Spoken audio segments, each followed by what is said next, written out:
નમસ્કાર મિત્રો, આજે આપણે વાત કરવાના છીએ એક એવી કુદરતી વસ્તુ વિશે જે દેખાવમાં નાની પરંતુ તેના ફાયદા ખૂબ મોટા છે.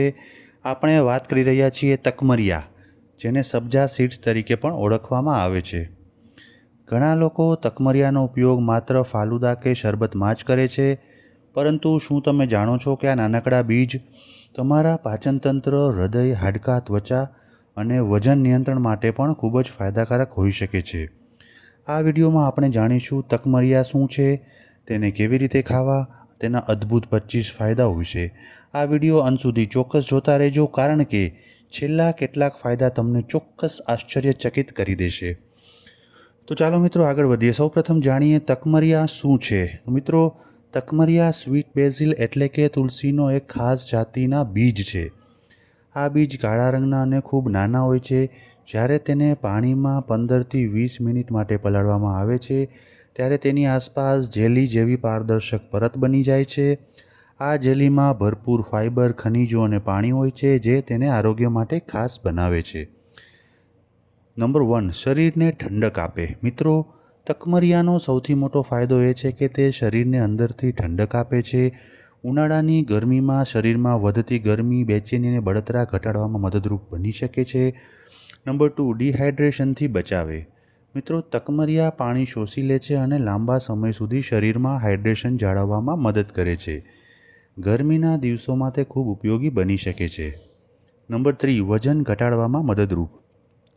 મિત્રો, તકમરિયામાં રહેલું ફાઇબર લાંબા સમય સુધી પેટ ભરેલું હોવાની લાગણી આપે છે. તેના કારણે વારંવાર ભૂખ લાગતી નથી અને વધારે ખાવાની ટેવ ઘટી શકે છે.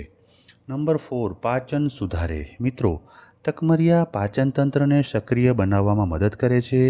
નિયમિત સેવનથી ખોરાકનું પાચન સારું થઈ શકે છે. નંબર 5, કબજિયાતમાં રાહત. મિત્રો, ફાઇબર મળને નરમ બનાવવામાં મદદ કરે છે. આંતરડાની ગતિ સુધારવાની કબજિયાતની સમસ્યા ઓછી થઈ શકે છે. નંબર 6, એસિડિટી ઘટાડે. મિત્રો, પેટમાં બળતરા અને ખોટા ઓડકારની સમસ્યામાં તકમરિયા ઠંડક પ્રદાન કરી શકે છે. નંબર 7, ગેસ અને અપચામાં મદદરૂપ. ભારે ભોજન પછી થતી ગેસ અને અપચાની સમસ્યામાં પણ મદદ મળી શકે છે. નંબર 8, બ્લડ શુગર નિયંત્રણમાં સહાયક. મિત્રો, તકમરિયામાં રહેલું દ્રવ્ય ફાઇબર ખોરાકના પાચનને ધીમું કરી શકે છે. તેના કારણે બ્લડ શુગર ઝડપથી વધતું અટકાવવામાં મદદ મળી શકે છે. નંબર 9, હૃદયના સ્વાસ્થ્ય માટે સારું. મિત્રો, ફાઇબર અને ઓમેગા 3 જેવા તત્વો હૃદયને સ્વસ્થ રાખવામાં મદદરૂપ બની શકે છે. નંબર 10, કોલેસ્ટેરોલ નિયંત્રણમાં મદદ. મિત્રો, તકમરિયા ખરાબ કોલેસ્ટ્રોલ ઘટાડવામાં સહાયક બની શકે છે. નંબર 11, બ્લડ પ્રેશર માટે ઉપયોગી. પોટેશિયમ શરીરમાં પ્રવાહી સંતુલન જાળવવામાં મદદ કરે છે. નંબર 12, હાડકાં મજબૂત બનાવે. તકમરિયામાં કેલ્શિયમ અને મેગ્નેશિયમ હોય છે. આ બંને ખનિજો હાડકાં અને દાંત માટે મહત્વપૂર્ણ છે. 13, આયર્નનો સારો સ્ત્રોત. મિત્રો, આયર્ન શરીરમાં હિમોગ્લોબિન બનાવવા માટે જરૂરી છે. તે થાક અને નબળાઈ ઘટાડવામાં મદદરૂપ બની શકે છે.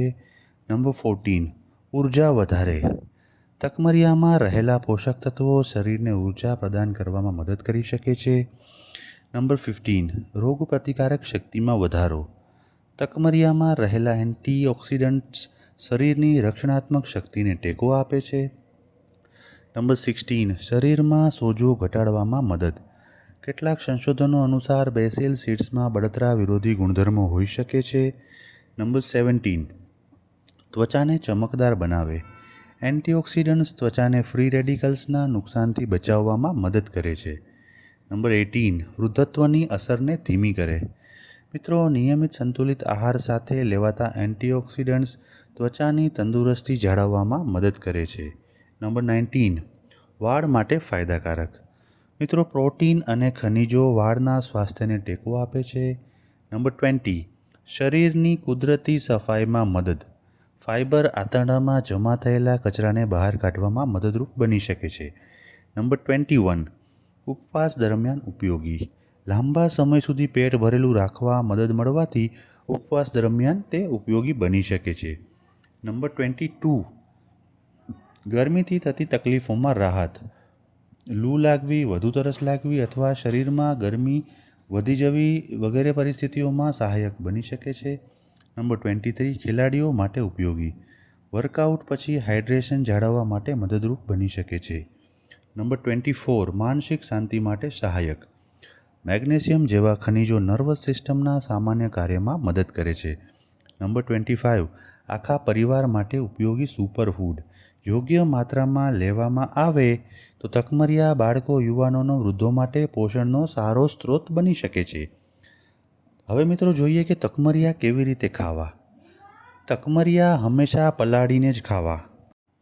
1 ગ્લાસ પાણીમાં 1 થી 2 ચમચી તકમરિયા 15 થી 20 મિનિટ માટે પલાળીને રાખો. ત્યારબાદ તેને લીંબુ પાણીમાં, દૂધમાં, ફાલુદામાં, સ્મૂધીમાં, દહીંમાં ઉમેરો અને સેવન કરો. મહત્ત્વની સાવચેતી. મિત્રો, તકમરિયા સીધા સૂકા ન ખાવા જોઈએ. વધારે પ્રમાણમાં લેવાથી પેટ ફૂલવું અથવા અસ્વસ્થતા થઈ શકે છે.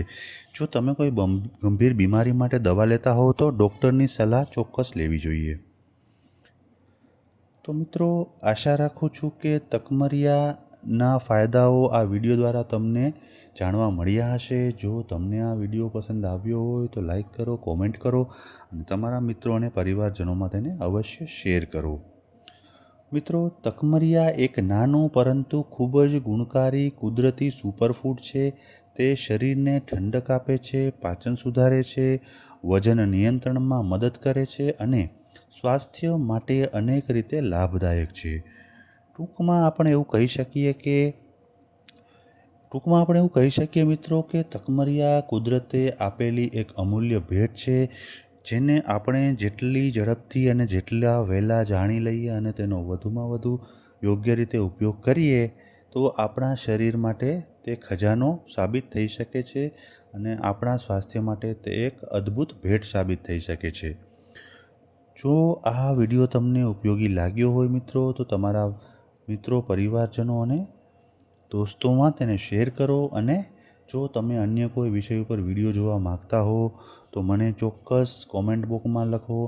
આ વિડીયો કોઈપણ વસ્તુ અથવા ખાદ્ય પદાર્થના ઉપયોગો વિશે હોઈ શકે છે, તેના ફાયદા વિશે હોઈ શકે છે અથવા પ્રાચીન જીવનશૈલીને આધારિત કોઈપણ વિડીયો જે આપણા આયુર્વેદમાં અને આપણા વેદોમાં લખેલી છે તેના ઉપર કોઈ વિડીયો હોઈ શકે છે. કોઈ સારી ટેવ કે જે હવે ભૂલાઈ જતી હોય તેના ઉપર પણ તમે વિડીયો બનાવવા માટે મને કહી શકો છો. હું તમારા જે પણ સૂચનો હશે તેને ખૂબ જ પોઝિટિવલી, હકારાત્મક રીતે લઈ અને તેના ઉપર વિડીયો બનાવવા માટેનો પ્રયત્ન કરતો રહીશ. તો મિત્રો, હવે નવા વિડીયો સાથે ફરી મળીશું, એક નવી ઉર્જા સાથે મળીશું. આવી જ રીતે જોતા રહેજો, સપોર્ટ આપતા રહેજો. જે લોકોએ સબસ્ક્રાઈબ કરેલું છે તેમનો ખૂબ ખૂબ ધન્યવાદ. ફરી મળીએ.